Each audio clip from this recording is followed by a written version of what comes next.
Good evening, everyone. Welcome to LFC Transfer Room. I'm here tonight, joined by Dylan and Patricio to discuss the game that just ended against Chelsea at Anfield, 2-1 victory for the Reds.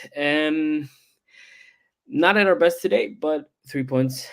We got the 3 points. That's all that matters, especially in days like these. Felt like the final whistle was never gonna come because we got like 15 minutes of extra time today, which kind of delayed the stream as well. Sorry about that. But we're here now.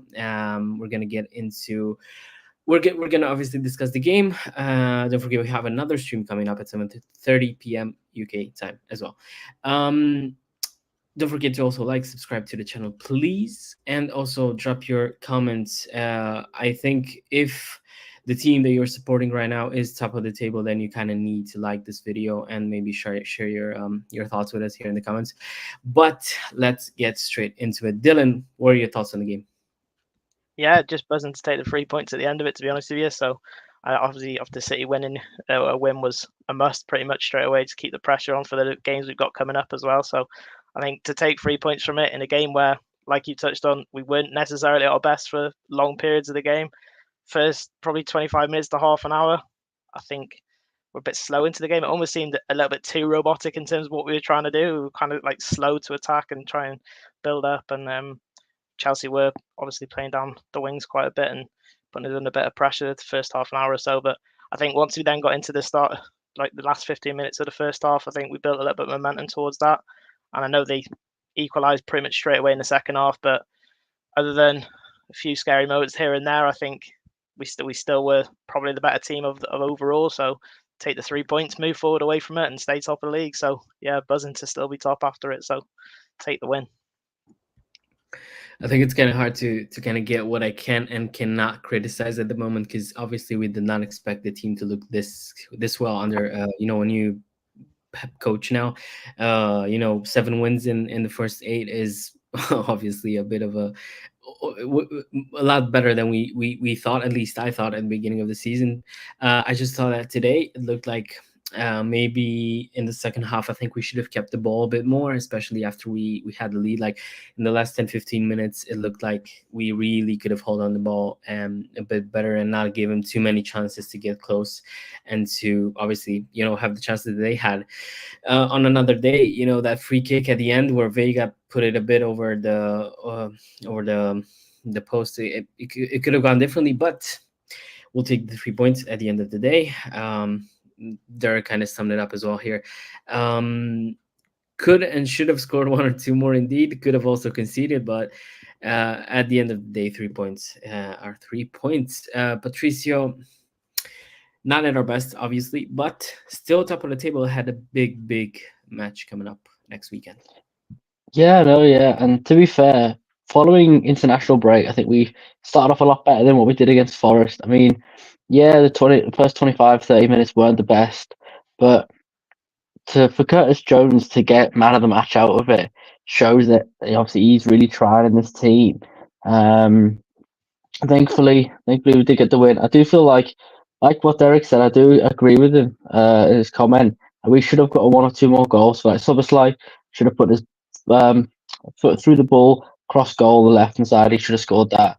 And then yeah, I feel like Gakpo was there. He tried a bit, and same with Diaz as well. Like could have been a bit more on target, but we try to put our chances through.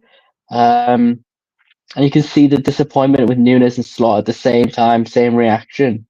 Just when things aren't particularly going our way. I do feel like those 7 minutes felt like they were going on forever. Those extra time minutes.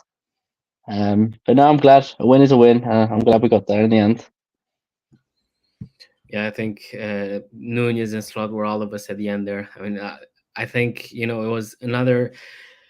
I mean, better to not even get into all that, but the officials again, shocking. I must say, in the first half, I think we got lucky to not get for Chelsea not to get a pen on Neto. I think on that Trent. Well, he kind of stepped on his foot there. Could have been given, very well could have been given that one, but then also there were all the other off decisions, especially I feel like fouls at the in the middle of the pitch, it just looked weird. Like Brooks didn't know what he was doing pretty much all game long. But fortunately, we didn't suffer out of that. We didn't drop points after another blunder by the officials.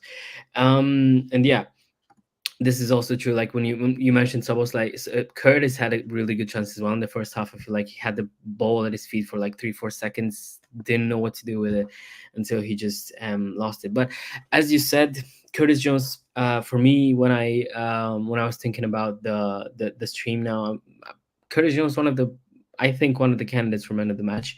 It got given to Mo Salah. I just saw. I think I got a notification from the FPL, so with a pinch of salt. But yeah, Dylan, Mo Salah, Curtis Jones, whoever else. Oh, I think it was Curtis Jones today, to be honest with you. I think in terms of the midfield, I think the control he gave us during the game at times was a little bit different to what we've seen from some other games. I think Grav had one of his quieter games. He quietly went about his business still and still had an okay game, but maybe not lit it up like he did in some of the other games. So to see Curtis Jones step up in that sense was really good in terms of the squad rotation for these next few games. It's promising in terms of how that midfield could work over the next few games. And I think Curtis Jones gets a lot of criticism at times from quite a lot of people from different angles about maybe slowing the ball down at times and not being quick enough in final third and stuff like that. So I'm chuffed really for him that he had a good performance and put in a man of match performance to kind of, as we're going into this period of all of these games coming up, of the harder run of games, where people can now almost have that confidence to say he can step up in these games and he can play in these games when he's called upon. So yeah, chuffed for him, and for me, yeah, clear man of the match for me, I think. And I think what made it so important today, I think, well, maybe it just was a bit of, maybe we just played the occasion a bit as well, in terms of the nerves, because obviously with Arsenal dropping points yesterday, it was, important that we don't do the same thing. City could have very well dropped points today as well, but I was the one to jinx it. I'll have my hands up high. It was my message that came in 2 minutes before the game, and that was it. But yeah, we did get the win. Patricio, in terms of man of the match, I think Mo Salah still gets a bit, is still underrated in terms of his creation, especially in the last 1 or 2 seasons. Another assist against Chelsea, very similar to the one he got at Stamford Bridge last season, the first game of the season, if you remember that. Yeah, once again, Mo Salah still in his last 8 months now. Yeah, no, I think he was very world class today. I mean, you could always see him on the edge, always wanting to receive the ball, and just always trying to outpace his opponent. The other thing is that you can definitely see the age is getting to him a bit. So he's having to try something a bit different. It was a good assist and a well placed penalty as well. I had no doubt in my mind that he was going to miss that penalty, and a great ball into to Jones. You can see some of his passes as well, like the one where hits it over, and then I think obviously got Jota, where Jota got pulled down and stuff. I think that was a great ball as well, over the top, really well placed. So yeah, now I can see shouts for man of the match for Salah. But yeah, I can also see why they also want to give it to Curtis Jones. So overall, I can't really pick one out of the two. To be fair, they were both pretty amazing today. But maybe I'm leaning more towards Curtis Jones because you don't really see that from him. It's just good to see an improvement. So yeah, that's what I'd say. Fair enough. Before the stream, Dylan, I was thinking, obviously you're gonna be impressed by the players that scored, but outside of that, it seemed like everyone had a pretty quiet game. Gravenberch, as well, as you mentioned, wasn't necessarily in one of those moments that he just lights up the whole the whole team. So it does look like indeed we weren't at our best. We got the 3 points at the end of the day, but all in all, is that any sort of reason for concern in terms of the next week that's coming up? I'm not sure about concern in terms of some of the squad and everything like that. But what I would say is there's a couple of quite strange performances. Like Robertson at times was a little bit standoffish almost with Madueke and giving him a couple of yards more than he normally would do, which I didn't really understand or know what the kind of issue was with there, why he was kind of giving him that space. And he did look often at times like he didn't want to go and engage with him in case he got beaten or in case he had to take him down at times. But I don't think there's much of a concern there. I think it's just getting back into things in terms of back into the Premier League and back up to pace. And Shimikas obviously didn't play much for Greece, so I think at one time he looked around to the bench to see if he was going to bring him on and didn't bring him on in the end. But again, when he didn't play much for Greece, it's whether in those next few games, like in the cup game, for example, in a couple of weeks, whether the Shimikas then starts those types of games rather than these types of games to give Andy Robertson a bit of a rest. But I don't think there was much of a concern. Even the goal, really, it's just Ibu's leg is just slightly further back, which is what's played him on. But throughout the whole game, I don't think there was much of a concern between Ibu and Virgil, between them for where Nicholas Jackson was at times. I think they still handled the situation well, still looked solid throughout. Kelleher, again, nothing he can do about the goal, so I think he had a pretty solid performance as well. So I wouldn't say there's many concerns there in terms of the squad over the next few weeks, from my point of view, if I'm honest. Yeah, I think the fact that we also have a Champions League game in between that Arsenal one is going to help us get into the rhythm a bit, because obviously after an international break, you kind of need players to get back into it. And I think what's indeed good to see and encouraging to see is the fact that we've missed obviously Alisson, we've missed Luis Diaz, who had a tough international break. I don't know if you've seen the whole thing. Played in Bolivia at like 4,000 feet altitude, something like that. Really, I don't know. They have I think in La Paz they have the weird stadium that's like, you you get off the plane if you're coming from another, you need a gas, you need a mask and oxygen mask, sorry, to get to kind of endure the atmosphere there. So yeah, with McAllister as well, obviously. I think even though we didn't play necessarily our best team, we were still fairly comfortable, I'd say. It didn't really look like we were going to concede, even though we got obviously in less than 15 it got a bit more difficult. So Patricio, 3 points, let's just leave it there. Outside of Mo Salah, outside of Curtis, as I said, do you think there's any sort of performances that maybe went under the radar and would be worth mentioning? I mean, I think Dylan touched on it as well. Like Gravenberch, always there. He's always performing well, and you can see that when he's like, one Caicedo is trying to push into him, and he just takes the ball away and runs with it. So yeah, I think he's always having playing a great match. To be fair, I think Gakpo played pretty well as well. We don't really talk enough about Gakpo. I think he's quite like solid on that left wing. I mean, yes, he could have done a bit more, but to be fair, a lot of the balls were being played to Salah anyway. And then I know we have a go at Nunes for not scoring a lot and not sort of being that poacher that we want him to be, but you can see he tracks back defensively. He wants to win the ball back. Yes, he does. His attitude can get the best of him at times, but I think he's a cracking player as well. I mean, just need to get that side of him where he like plays for Bielsa, that Uruguay side of him. Need to get him to start scoring more goals for us. So I think they were a bit underrated. I think everyone else performed as they usually would, so pretty well. I think a couple of players that need to improve a little bit would be Soboslai. I think he seems a bit like a headless chicken at times, doesn't really know what to do.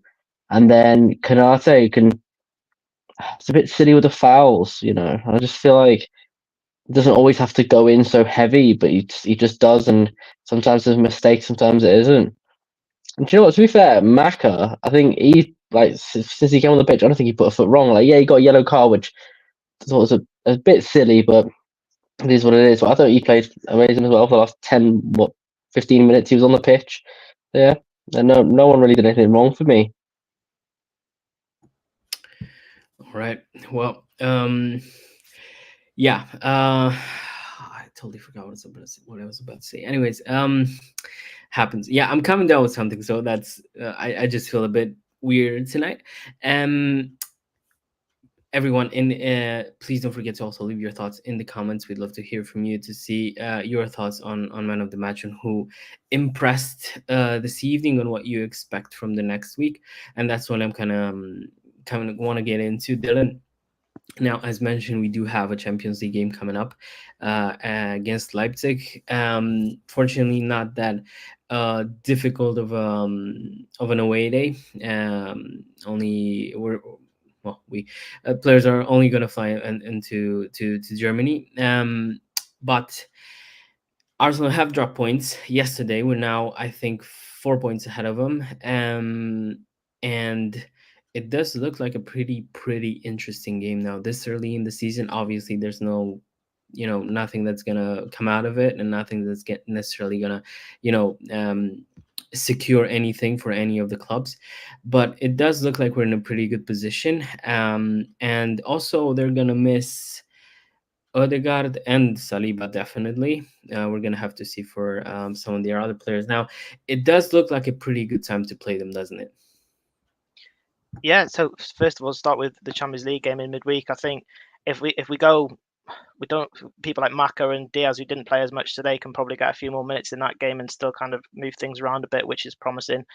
In terms of, I think we'd probably go full strength and try and get as many points in the Champions League to kind of build up, so then we can, if need be, rest people a little bit further down the line. So I think go all out to try and beat Leipzig away, and I think it's going to be a tougher test than maybe people might anticipate as well, because they do have quite good attack. They have quite good people up front for them, with Shesko in particular up front for them. So they do have a bit about them as well.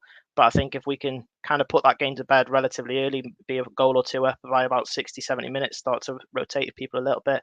And then the interesting one next week against Arsenal, I don't think it's going to make or break anyone's season really in terms of what happens in it. But if we were to go and beat them and we're 7 points ahead of them, I think things start to unravel quite quickly if they don't start to then try and catch us up quite quickly from there. So I think it puts quite a lot of pressure onto Arsenal for next week to try and beat us if we were to go there and win and pull almost a 7 point gap at this point away from them, especially with kind of City still on our kind of coattails as well. So I think they then realise kind of the gap that's there if we were to pull away from them.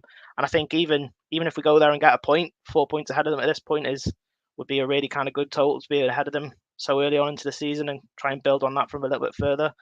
And yeah, I think with the people they've got missing, I think they'll be more worried about us than we are about them at this moment in time. So I think they'll be more worried about our attack than probably what we are about them, especially if Saka is still unfit by then. But I expect he'll probably be fit by that point. But we'll see what happens with that. But yeah, I would say they go into the game probably a little bit more worried about us than the other way around, because we can afford that to go there and draw at this point and still be 4 points ahead of them. So I think the pressure's on them to kind of make sure they beat us next week. So yeah, pressure's all on their side. Yeah, I do agree, and this comment here does as well. Yeah, indeed, as you said, and as we've mentioned at the beginning, I feel like indeed, it's not a make or break moment, but I think if you were to be one of the two sides to go into this game, you'd obviously be us now. 4 points ahead, and with you know. At the moment, still a decent injury record, not too many things to worry about going into that. It does look like it could be a pretty good moment to go and play them, and especially when you look at their next fixtures, they're going to look at this and think they can afford to slip up. But then they also have Newcastle and Chelsea coming up, which are not necessarily easy games, especially at St James's. And then obviously Chelsea have shown this afternoon, evening, that they're much better side than last season, it feels like, with their defensive slip ups. But yeah, Patricio, it is a pretty tough week coming up. I do feel like Dylan said the game against Leipzig isn't necessarily going to be easy. I think, well, I would hope that anyone kind of understands the opposition they're going to face. They're a very promising side with in the last few seasons. I think they've shown that they can go toe to toe with pretty much any team in Europe. I think Madrid struggled there last season as well, if I remember correctly. So, obviously it's not going to be necessarily an easy game, but I think that's exactly what we need now to kind of get into the rhythm ahead of a very, very big weekend. Yeah, no, it'll be good for the us to get out there and show them what we're about in the Champions League. I think, like, if we were to take an easier, if the game was going to be easy for us, but like we'd go into that thinking, oh, we'll be fine, and then we'll get potentially battered, and then that'll then knock us for Arsenal. I think the benefit we've got so far is a lot of fans yesterday, as soon as Saliba got red carded, they instantly thought, "Oh, we're against Liverpool." That was their instant thought. So they knew he would have been a threat to us. Now, Leipzig always have good young players coming through, good talent. So I think that will challenge us a bit. Um, and I think I'm hoping. I don't really know.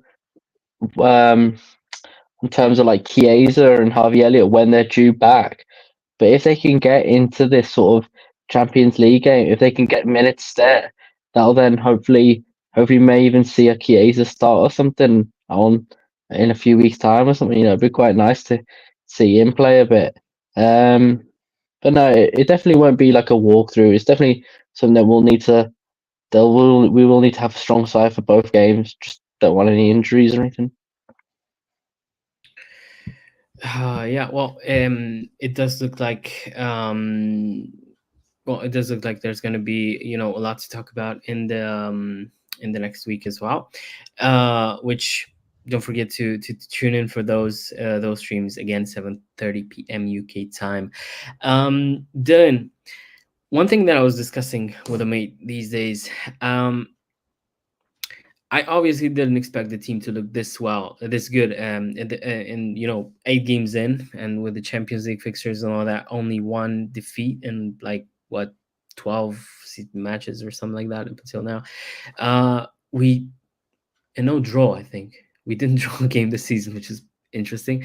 But yeah, won nearly every game that we've played.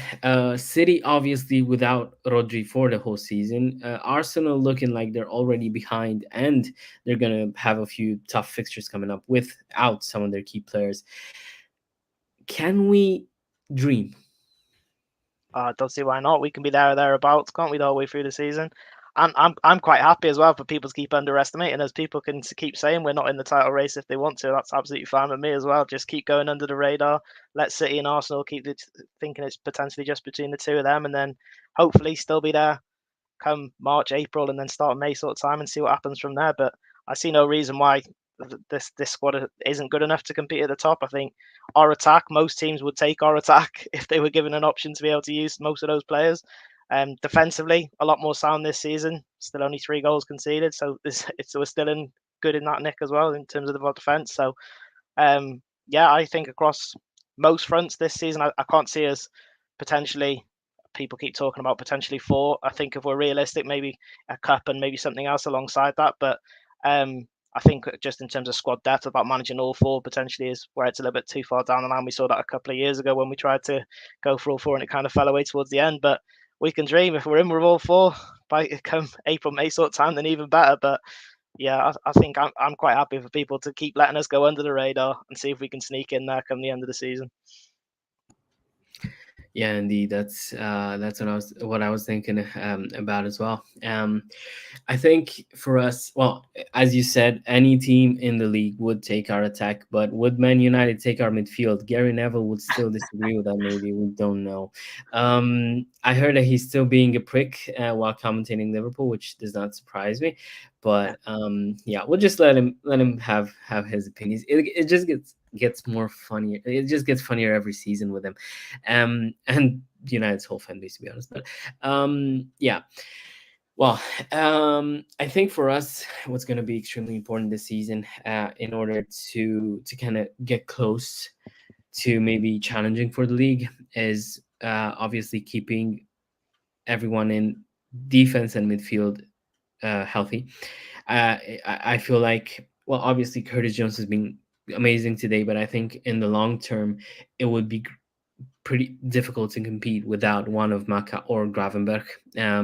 It would obviously, destabilize, I think, our midfield a bit, and would take away from, the way they're clicking together basically at the moment. As well in in defense, I think we've kind of touched on this one last week as well. With obviously us having Van Dijk, Konate, Gomez, and Kwanzaa as center backs. But with Kwanzaa, you just never know because of his age. He may be great, he may be shaky.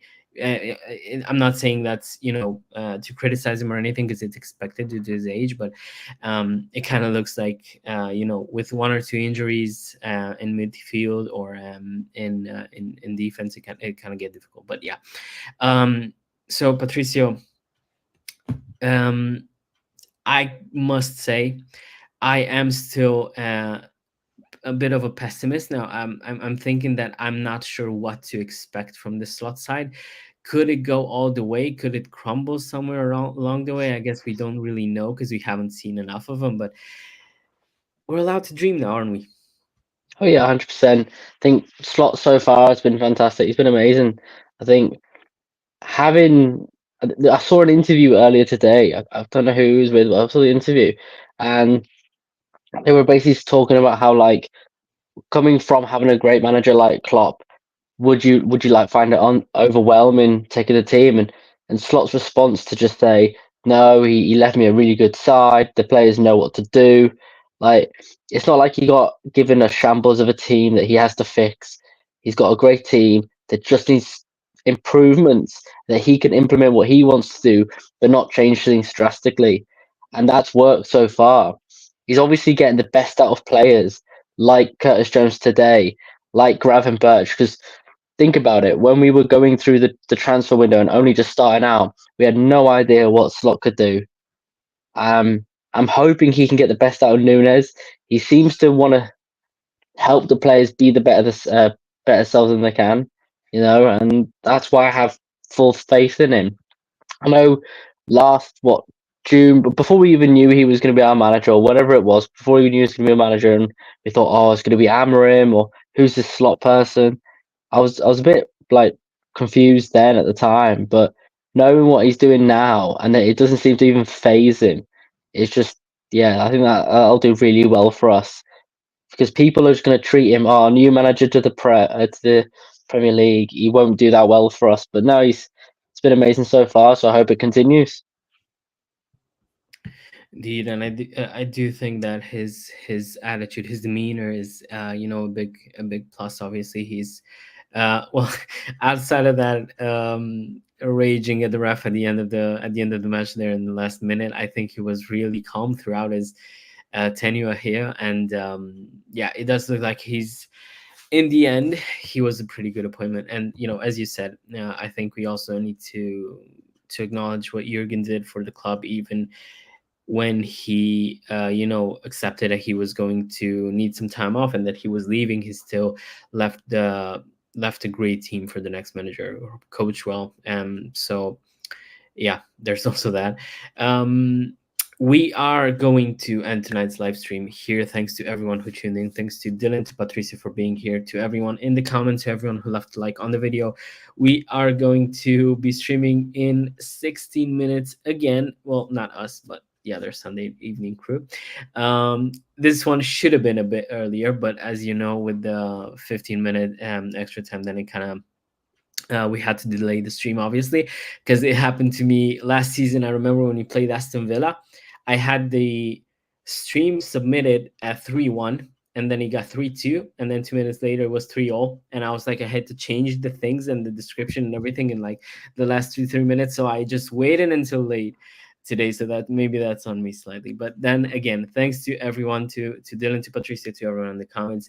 See you again in 16 minutes, as mentioned, and every day next week, 7:30 p.m. UK time.